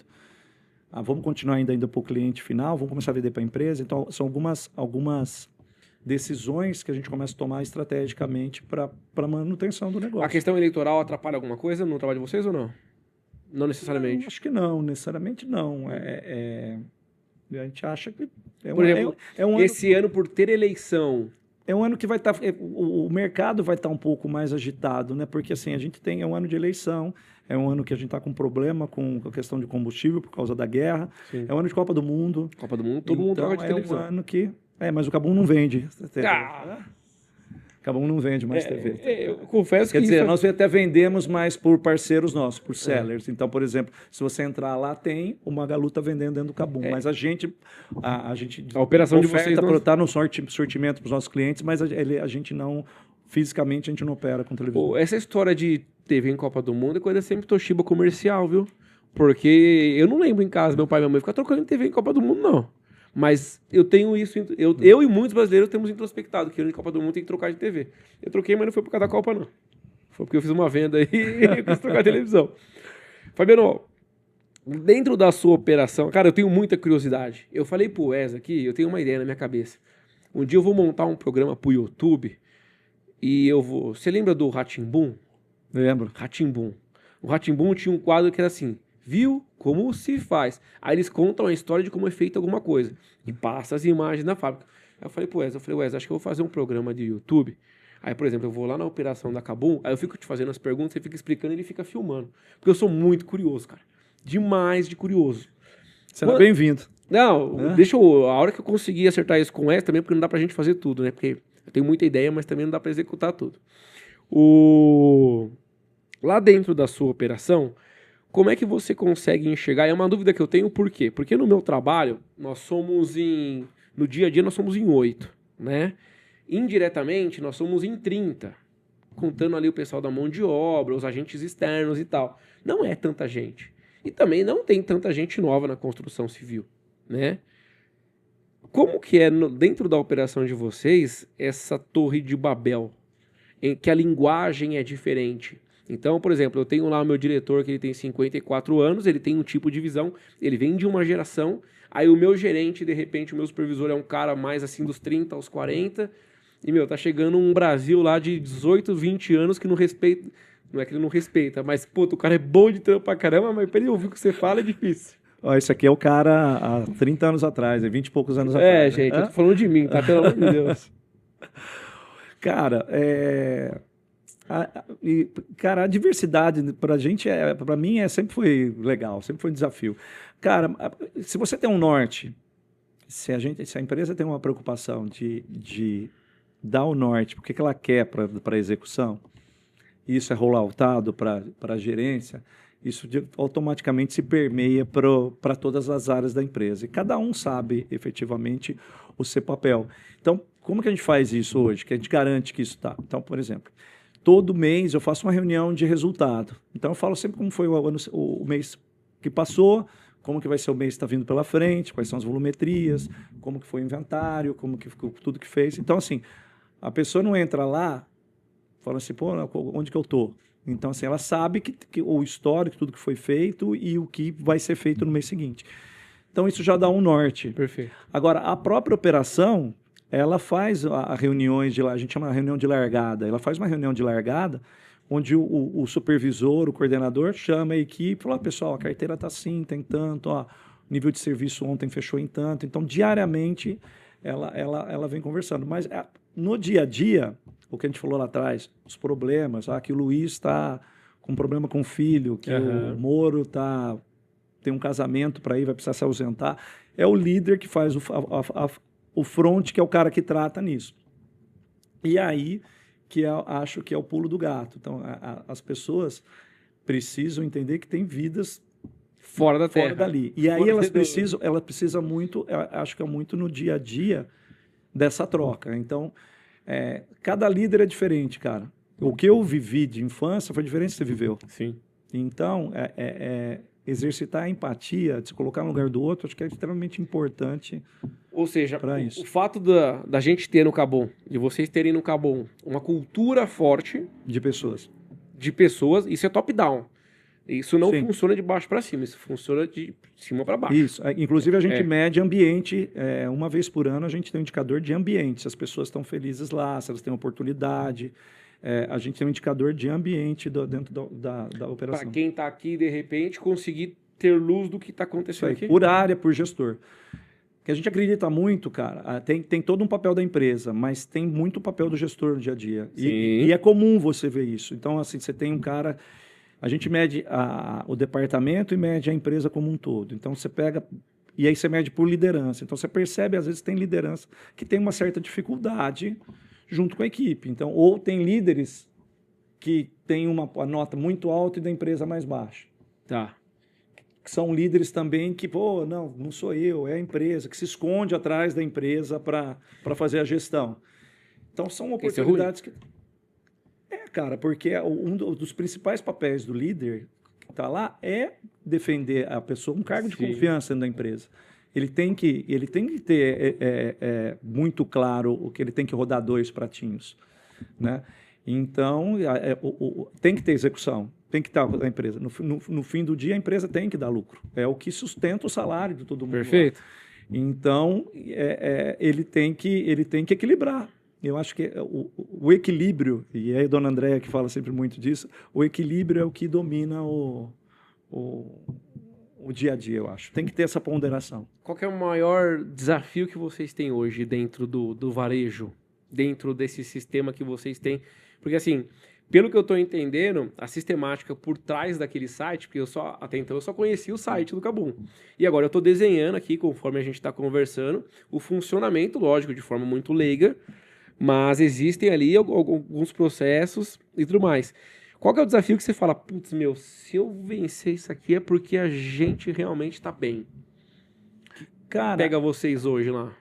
O desafio maior hoje está sendo o que eu comentei com você, está sendo esses grandes players que estão vindo, principalmente chineses, que estão operando de uma forma negativa. Enfim, e a gente tem uma preocupação muito grande de ter uma questão, antes de tudo, uma solidez financeira. Então, acho que esse é o maior desafio, você brigar de igual para igual, saber até onde você briga, até onde você não briga, mas continuar com essa solidez de resultado, com essa solidez financeira. E acho que a gente tem um diferencial, inclusive, porque a gente tem 2 canais, né? Então a gente não está só no e-commerce, a gente começa a entrar também no meio físico. Então acho que isso ajuda demais. Como foi da onde surgiu essa ideia de você ir para o físico? Não é uma ideia comum, né? De um grande e-commerce ter uma loja física. O Magalu nasceu do físico, né? Mas então você está voltando para a essência, é isso? O grupo conhece muito bem, o grupo conhece muito bem o físico, então domina como ninguém. É muito bonita a história da Dona Luísa lá atrás, de ter comprado a primeira loja lá em Franca e de ter feito isso, então domina, então o físico domina. E acho que é importante, porque também quando você compra, por vezes você quer o tato, né? Tá. Por vezes você é algo tangível ali. E é um pouco disso, cara. E as coisas vão se entrelaçando, né? Porque o pulo do gato do Cabum, lá no passado, quando foi inaugurado, era de convencer os caras lá fora que o produto entrava pelo canal cinza, que era pelo Paraguai. Uhum. Então, para ter uma placa, para ter um... O que é um canal cinza? O canal cinza é o canal clandestino, que vem via Paraguai, Perfeito, enfim. Perfeito. E aí, cara, e acho que todo mundo passou por um momento disso. Quem teve um videocassete na sua residência, possivelmente deve ter comprado pelo Paraguai. Então, não sei como que as pessoas se lembram, isso vinha num plástico bolha debaixo do braço. Uma sacola preta. Então, quando o Cabum, lá atrás, levantou a bandeira, foi com esses grandes fabricantes, falou, cara, vende comigo e coisa e tal, e começou a entregar esses componentes dentro da caixa. O pessoal fala que na época o pessoal cheirava a caixa, caixa novo, coisa e tal. E é uma verdade, porque meu filho, montei um setup para ele faz uns 4 anos aí, ele tem as caixas da placa de vídeo, coisa e tal. Caramba, que legal. O pessoal coleciona. Então eu acho que o tato, a questão disso, a gente está tendo experiência muito legal na loja física, lá na... É muito diferente o na perfil do arena. cliente que vai na loja física? É um canal novo. É um canal novo. É um canal novo. E a gente tá aumentando, inclusive, a carteira de clientes, que é uma coisa que a gente mede pela loja, pelo canal da loja. É um cliente diferente, é um cliente que vai lá. A gente tem uma operação muito legal, porque a gente tem uma operação que chama Monte Seu PC. E a gente tem uma empresa parceira, então você vai lá e você compra os componentes, o cara monta na tua frente a máquina. Caramba, que legal. Lá na loja. Dentro da loja, na Lá Paulista. loja. Como se fosse um Subway do É computador.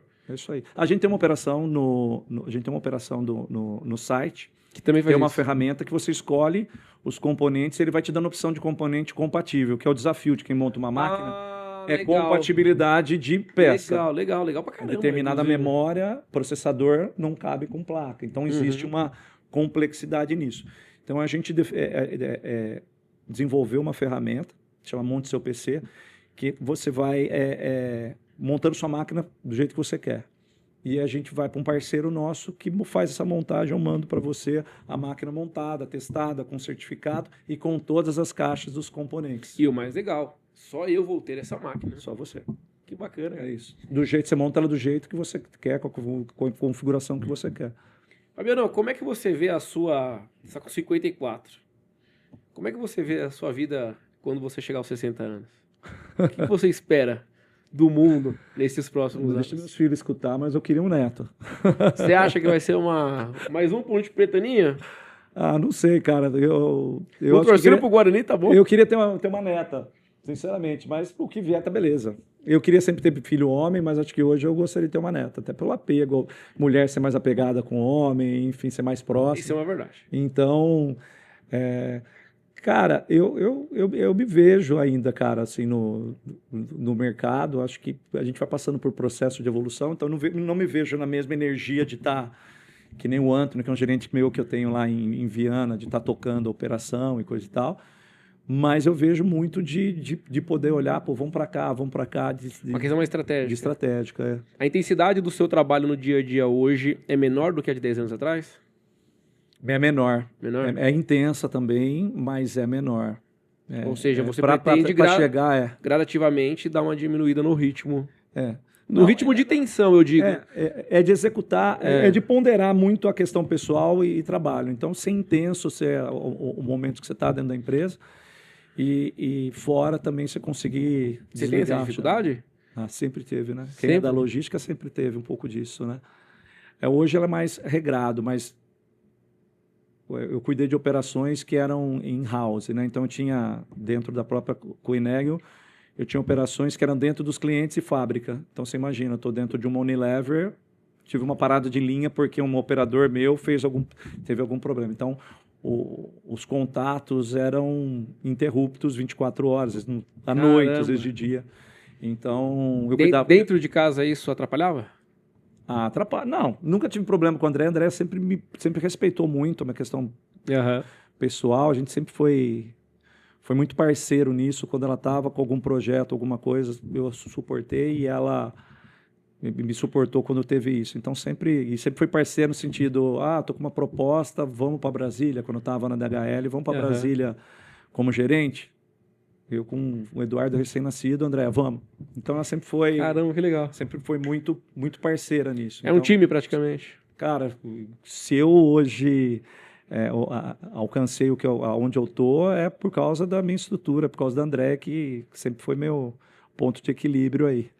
Você consegue... Isso é um ponto para mim importante, porque a minha família ela tem uma função para mim de fortaleza emocional. E isso para mim é muito bom. Por quê? Porque eu posso ir numa obra, ter um problema grave, um desgaste com o cliente, pode quebrar, fazer de novo, ter um problema grave, ter um problema judicial. Mas se em casa tá tudo bem, para mim tá tudo bem. Para você também é assim, também. O reflexo? Também. E aí a calma. Eu, por várias vezes na minha carreira, assim, de quase espanar, de quase... ela me trazer para o centro, vou, calma, não sei o que tem, e aí a poeira baixa, você começa a olhar em outra ótica, mas sempre é o centro. Sempre te falei isso. Vamos lá. Desde que você namorava. O Fabiano gestor eu conheci. Então, pelo que eu tô entendendo, a sua perspectiva é de virar Fabiano vovô. Então, Fabianinho e Eduardo, Tudo no seu tempo. tudo no seu No tempo de vocês. No de Deus, porque o de Deus pode ser amanhã. Ou pode ser daqui a pouco. Bom, isso é muito particular, gente. Tô brincando, pelo amor de Deus. Não é porque eu tenho 3 filhos que eu quero que vocês tenham um monte de filho também, né? E na sua carreira, no 60, você pretende também estar mais estratégico. Você pretende também diversificar ainda mais o seu leque? Porque, você opera logística. Aí, beleza, você tá construindo agora. Amanhã eu falo assim, sei lá, vou comprar uma franquia. Você tem essas ideias malucas na cabeça? Eu já tenho essa ideia de velho, cara, porque assim... O que é uma ideia de velho? Comprar uma franquia de plano de saúde? Não, isso ainda não. Mas assim, cara, eu gosto muito de planta. Na minha casa, por exemplo, eu chamei um jardineiro, tinha algumas ideias e coisa e tal. E todo o paisagismo foi o que eu acabei fazendo. Então, eu quero... Quando você fala você fazendo, é você desenhando ou você executando? Não, eu direcionando o que eu queria de planta, Perfeito. sem desenhar, e ele executando, esse jardineiro executando. Agora, a manutenção em casa sou eu que executo. Então, assim, eu gosto. Tá. Então, a minha ideia é estudar para paisagismo, coisa e tal. Estou construindo e aí fazer esses projetos. Ou seja, é uma coisa que eu gosto, que me atrai. Dentro daquilo que você está empreendendo na construção civil, a gente vai ter uma cereja do bolo ali, que é um chamariz com um potencial cliente, que é a sua visão. Caramba, que hobby diferente. Eu gosto, cara. Sempre gostei, mas você me gostou acalma. desde criança? Meu pai tinha muito disso, acho que também herdei um pouco, que meu pai cuidava, eu lembro dele cuidando do jardim. Adorava essas coisas e eu fui. Então, desde a minha primeira casa... Você trouxe muito do seu pai, então. É a Ponte Preta, é o gosto. Como que era o Fabiano de, sei lá, 45 anos atrás? Como que era o seu mundo? Cara, foi um negócio muito louco, porque assim, sempre foi com meu pai, sempre foi um espelho para mim, né? O Giba sempre foi um espelho. E aí, acho que com meus 17 anos, cara, descobri que eu tinha uma irmã com 11, a Patrícia. E, cara, que tirou uma puta frustração, assim. E até depois disso, cara, foi um negócio até difícil meu de superar quando eu perdi meu pai. Porque teve uma quebra, sabe, daquele encanto. Tá. Depois que ele foi, sabe, pô, é ser humano, né? Ser humano falha, ser humano é humano. Então, erro faz parte disso, do processo. Então, ficou um pouquinho dessa frustração de não ter falado para pô, tudo bem, sabe, beleza. Tá, eu entendi qual foi o ponto. Foi um ponto difícil de aceitar tudo isso naquele momento. Mas, cara, quando eu olho para trás, falo, pô, da minha formação, do meu caráter, e eu acredito muito nisso. Tem 2 formas de a gente aprender, ou pelo amor ou pela dor. Então, talvez ele tenha me ensinado para um caminho que não foi, mas que me levou a ser o que eu sou hoje. Então... fato é que ele deu o melhor dele, né? Isso é compreensível. Eu consegui ter uma educação boa, eu consegui ter valor bom, enfim. Minha mãe também me ajudou muito e me deu também muita base de caráter, de ser uma guerreira, de sair para a rua para trabalhar em prol de... No período que meu pai ficou desempregado. Então, pô, teve bastante coisa. Então, eu tenho boas lembranças. Então, hoje, quando eu lembro, assim, falo, pô, nas minhas orações, falo, pô, obrigado, valeu. Isso é bom, ter um coração grato é muito bom. A gente não pode esperar a perfeição, assim como a gente também não vai ser perfeito. Não vai. Então, eu vejo muito isso. Me cobro muito de tentar fazer o melhor para os meus filhos, mas a gente sabe que hora ou outra a gente derrapa, a gente vai fala alguma coisa que não deve falar, então... Na hora do calor, da emoção, né? Mas eu perguntei porque você falou dele assim, foram 3 vezes que você falou, e eu, poxa, que legal, cara, isso é bom. Não, eu tenho muita referência boa de pescar com meu pai, Você acredita que não sei pescar? Não sei pescar, cara. Nossa! Teve um outro evento que a gente tava em Bertioga, falou que eu conheci o André, a gente tava em Bertioga e meu pai inventou de pescar do outro lado do canal. Sabe o canal Bertioga? Sim. E ele alugou um barquinho. Meteu louco? Não, alugou um barquinho com um cara que pilotava, foi ele, meu irmão, e tinha um filho desse pescador aí, do dono do barco. E, cara, tava um puta de vento e com marola, e chegando perto do alta margem, o barco afundou. Cara, tem uma... Você sabia nadar? Sabia, foi a sorte. Meu pai começou a ter cãibra, meu irmão fez por muito tempo natação. Nossa, e a gente foi para a margem, a gente passou um aperto, assim, E aí depois, o cara que estava pilotando o barco estava tentando trazer o filho devia ter uns 13 anos. E aí foi quando eu pulei, na hora que eu pulei, ele achou uma pedra e conseguiu ancorar, e eu ia tentar ajudar, não sei se ia conseguir ou não, já tinha trazido meu pai para Marte, mas foi um momento também bem marcante. Caramba, que Eu sei loucura, que lembrei o tema agora cara. aqui, mas foi uma loucura. Nossa, ainda bem que você sabia nadar. Foi logo que o meu irmão mais, porque o meu irmão, ele segurou meu pai por trás, Porque fez natação no Guarani, enfim. Porque se o seu pai teve cãibra, meu, na hora que bate o desespero, E é eu vim capaz pela dele frente te levar puxando. pra baixo. Eu vim pela frente puxando. Só que a Olha marola, que né, de trás loucura. pertinho, tô chegando. Daqui a pouco Ela eu tô lá puxa. atrás. Foi bem... Caramba, que punk, cara. Meu pai falava que era a segunda vida dele. Toda vez ele comemorava a data disso aí. Caramba. Que história, meu. Você e seu irmão? E meu irmão. Nossa, meu pai dependente de mim, eu não sei nadar até hoje, cara. Tô com quase 40 anos sem nadar. É. Que loucura. Você tem muita lembrança, assim, de... De infância? É. Ah, Você tem cabeça boa? Você tem memória boa? Não, cara. Não? Você não lembra? Mas eu tenho, às vezes tem uns lapsos, assim, algumas coisas que me remetem Lá à infância. no estádio. Vou te dar um exemplo. No lá. estádio você tem. No estádio eu tenho com os meus filhos. Vou te dar um exemplo. Eu te falei, comprei uma Variant. Aham. Sabe o que eu te falei? Comprei uma Sim. Variant. Pô, cara, vim de salto. Ela parecia que eu tava lembrando quando ia no cima do motor. Quem que do tinha acolchoado. uma? Seu pai tinha? Eu aprendi dirigindo uma Variant. Ah, tá explicado. Acho que a, ideia, porque- a o conexão porquê que com a você Variant é isso, porque foi o sentiu. primeiro carro que aprendi a dirigir e tudo. Mas remete à infância. Minha mãe põe acolchoado em cima do motor e ia pra praia, eu e meu irmão dormindo naquele Caramba. que chiqueirinho legal. atrás do carro. Você tem uma agora ou não? Hã? Já desfez já ou não? O quê? A Variant, você tem? Não, comprei agora. Ah, você comprou agora? Fazem 3 semanas. Caramba, já andou nela? Já. Já botou os meninos pra andar? Já, o meu mais velho dirigiu já. Nossa, que animal, cara. Que animal.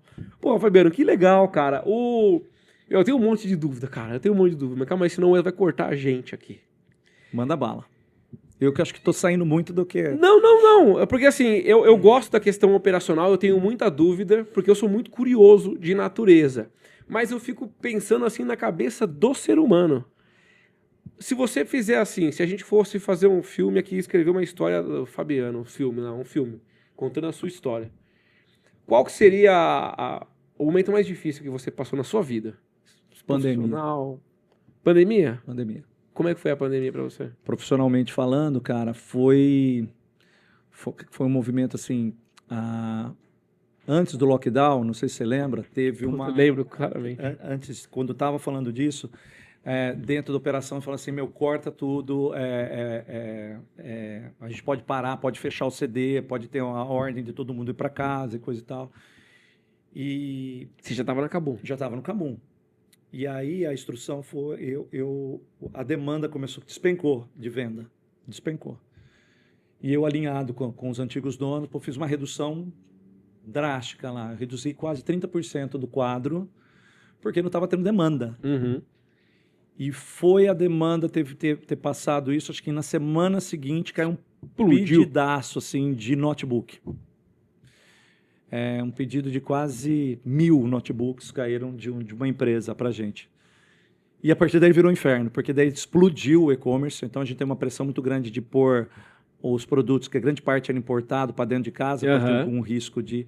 E começou...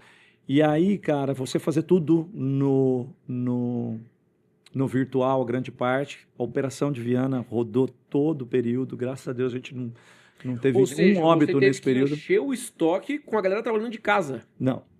O pessoal trabalhou. Eu trabalhando de casa, todo de suporte trabalhando de casa. Entendi. A operação trabalhou todos os dias. Eu tive que encher o estoque, eu tive que trabalhar com a equipe. Então, você imagina o seguinte, e-commerce continuou trabalhando.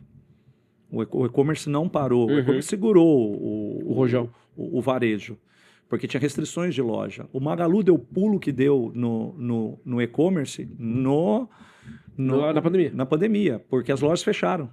Então, loja era um ponto de estoque que saía dali para os clientes. Todo mundo foi para o virtual. O Kabum mais que dobrou nesse período de 1 ano e meio para lá. Então, resumindo, cara, eu tive que desligar para 10 dias depois ter que contratar. E quando você contrata, tem uma curva de ramp-up das pessoas se adaptarem tudo. Colocar pessoas a mais do que eu tinha antes. Administrar prazo, administrar nível de serviço e tudo isso. Caramba, E foi. E aí, sabendo que o pessoal tá lá, tá segurando o rojão, graças a Deus a gente não teve um um óbito no time e o pessoal segurou a peteca. E não só eles, né? Quantos motoboys, quantos Sim. fizeram isso nesse período de ir para o front. Mas foi um momento mais difícil, de pressão interna mesmo, de ter discussões acaloradas no ambiente de trabalho, você não saber se ia estar empregado depois também ou não. Então, foi uma pressão muito, muito intensa nesse período. Acho que foi um momento, acho que para a grande maioria que atravessou isso, acho que foi um divisor de Quem águas. passou pela pandemia... Principalmente quem estava voltado na área de logística, né? E o Fabiano PF, qual foi o maior desafio que você teve que você fala, puta, meu, ali a minha vida dividiu as águas? Acho que foi quando a Andrea teve o problema. Acho que foi um ponto que eu fiquei meio sem chão no primeiro momento, mas eu fui cercado de pessoas iluminadas. Eu e o André, a gente costuma dizer isso. Porque desde o médico do trabalho do Walmart que me direcionou de como eu deveria tratar com o mastologista e com o oncologista do que a Andrea passou, até o Jorge, que foi meu chefe, que me deu autonomia de liberdade de acompanhar todo o tratamento. Pessoalmente, acho que foi o momento mais difícil. O Fabiano com 7, o Eduardo com uns 4 anos de idade. Então, você imagina, por ignorância, por ansiedade, você sempre pensa o pior.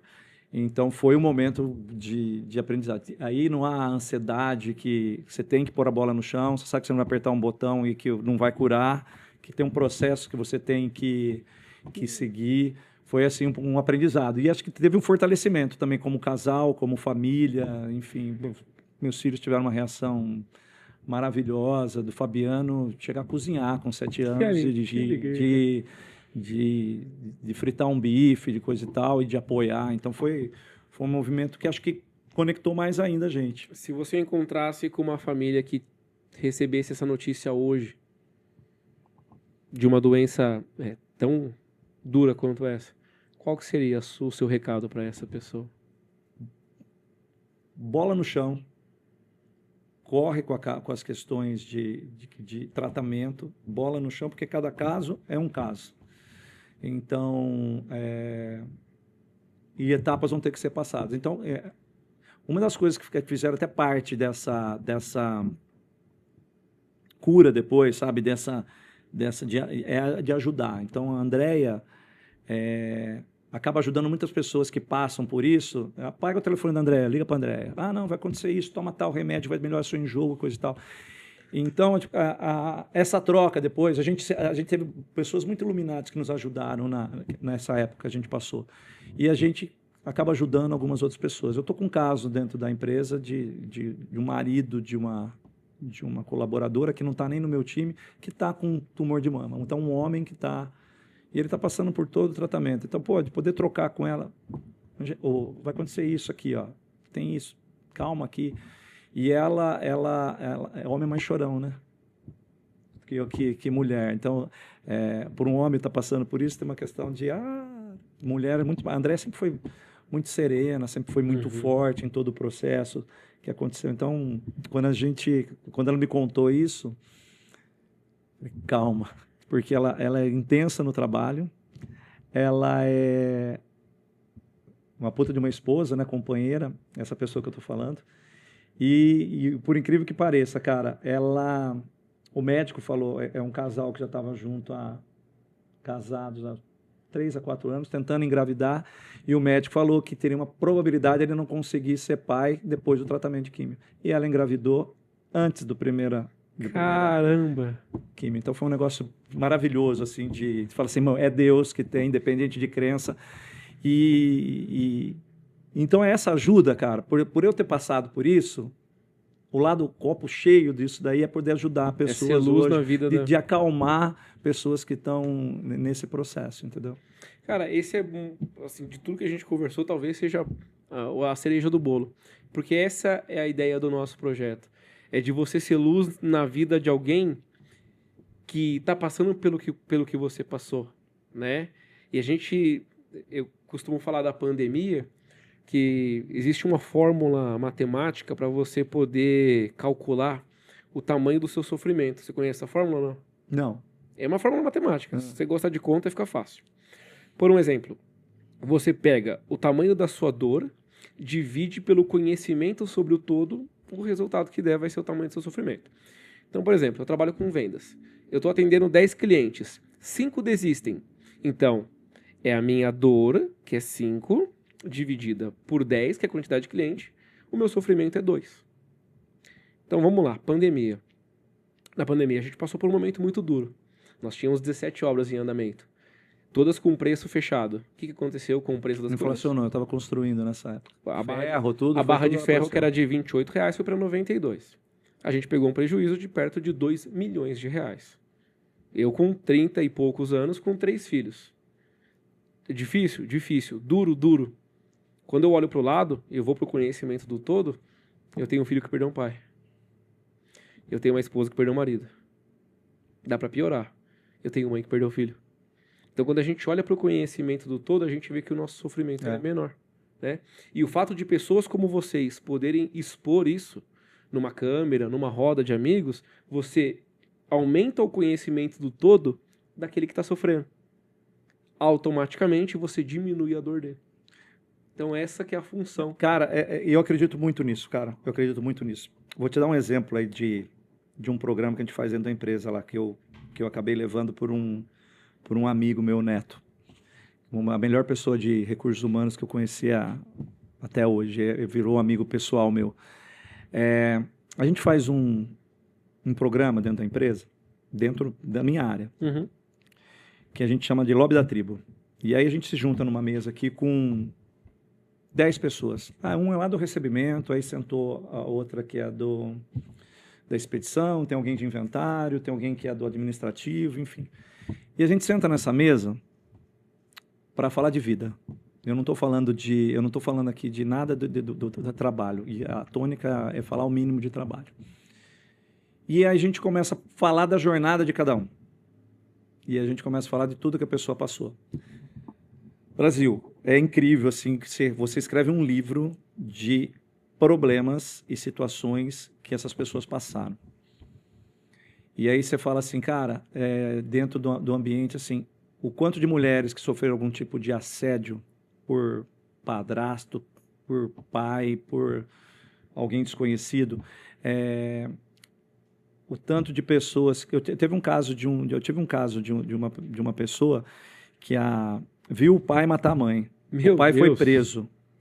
E essa pessoa cuida do pai hoje. Meu Deus. Foi preso, foi solto, ela cuida do pai. Então, se fala de grandeza, de valor humano e de passagem, que geralmente as pessoas choram nisso daí. Mas o que gera, cara? No dia seguinte, quando você for conversar com o Zezinho, você fala, puta, esse cara passou isso. Você olha esse cara com respeito. O cara vai olhar para você, pô, no Brasil já... Então, cara, a gente ganha demais, assim, na questão da empatia, ganha como ser humano. Ganha valor como ser humano. Você cresce. E você amadurece. Porque hoje o que é mais fácil é, pô, o cara não serve, o cara não sei, o que não sei que tem. Pô, o que o cara passou ali, o que tem. Então, assim, isso melhora demais a questão de ambiente, a coisa fica muito mais leve no dia a dia. A cobrança acontece, mas o respeito prevalece, entendeu? Isso é uma questão de cultura. Isso é muito bonito. Bom, eu vou ter que ir pro final. Já? Passou rápido, hein? Cara, eu preciso, antes de te agradecer, fazer 2 perguntas para você. Manda. A primeira, se você fosse fazer um top das pessoas mais importantes da sua vida, quem são? Você vai fazer a pergunta que você fez pro Moro aí? Não, as pessoas eu mais vou importantes fazer da minha vida. Eu vou fazer uma pergunta mais difícil para você depois. Bom, da minha vida, meus pais, minha esposa, sem dúvida. Tá. Profissionalmente eu tenho outros, mas assim, da minha vida como ser humano... Como Fabiano Ferreira. Como Fabiano... Fabiano, ó, última pergunta pra gente poder encerrar e eu te agradecer, porque foi um bate-papo maravilhoso. Cara, eu tenho mais um monte de pergunta, mas vamos deixar pra próxima. Quem é você? Quem sou eu? Cara, eu sou um pai que se cobra demais por ser o melhor exemplo, que por vezes se frustra de achar que não é e tem conflitos comigo mesmo de sempre querer colocar responsabilidade uma régua a mais. Sou um cara que sou 100% família e qualquer coisa ali que não está bem me desestabiliza muito, muito. Sou um cara que sempre quis ter um propósito na vida, principalmente em carreira, de poder, de alguma maneira, ajudar, cara. Eu me frustro, às vezes, por não conseguir, mas eu sei também que a gente tem uma certa limitação.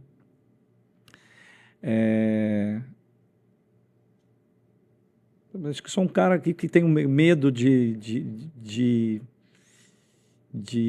não ser reconhecido, principalmente pela família, sabe? Você fala assim, você tem um medo, tem um pavor, eu tenho medo de não ser um bom pai, eu tenho medo de não ser um bom marido, eu tenho medo de...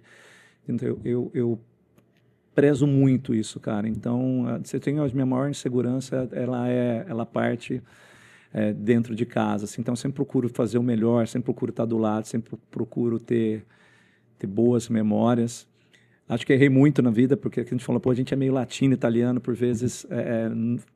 Hoje nem tanto com os meninos, mas no passado eu alterava a voz, falava algumas coisas erradas.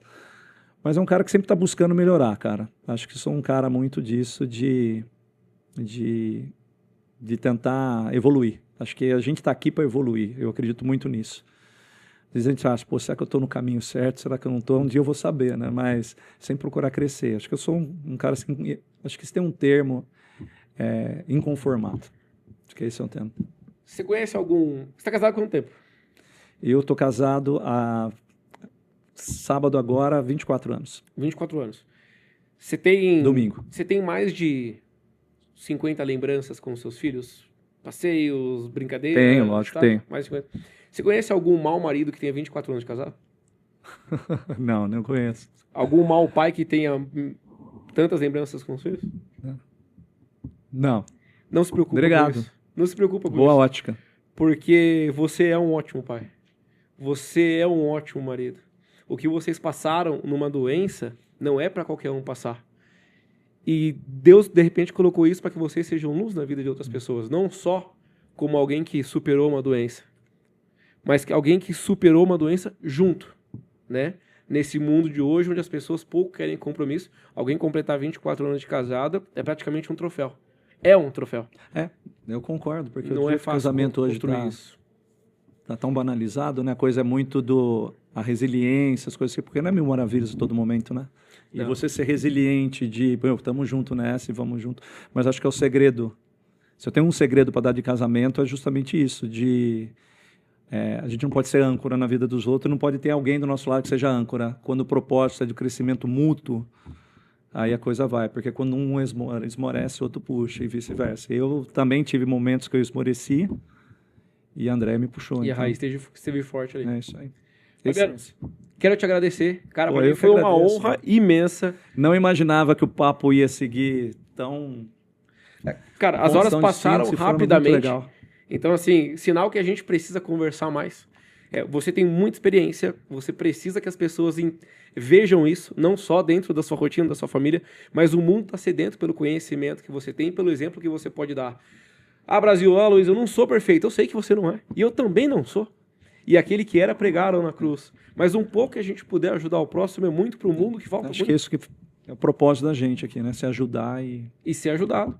Cara, obrigado de coração. Eu que agradeço. Peço a Deus que te abençoe. Muito Eu feliz. quero pedir para você que esteve conosco esse tempo todo, dá um like, acompanhe o nosso canal, não custa nada curtir, você valoriza o nosso trabalho e eu tenho certeza que histórias como a do Fabiano e da Andréa pode inspirar e ajudar muitas pessoas que estão aí do outro lado da câmera, sedentos por esperança e por conhecimento.